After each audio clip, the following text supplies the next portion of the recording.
Hello everyone and welcome back to another video from Apps Academy. In this video, I'm going to show you how to bold your text within your chats on Telegram. So let's get started right away. First of all, open up the Telegram application and log into your account if you haven't done so already using your credentials.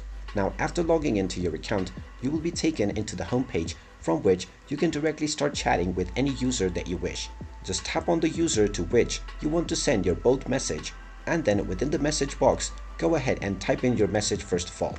After typing your desired message, go ahead and long press on the text to select the range of text which you want to bold.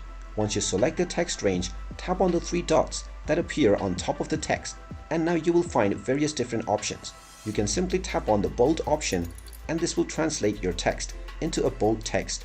You can then tap on the send button and this will send your bold text message to the user right away. And there you have it. That is how easy it is to send a message using bold text on Telegram. If you find this video helpful, make sure you hit that like button and subscribe to our channel if you haven't done so already. Also ring that notification bell to never miss another update from us. Thank you for watching and I will see you again in the next video.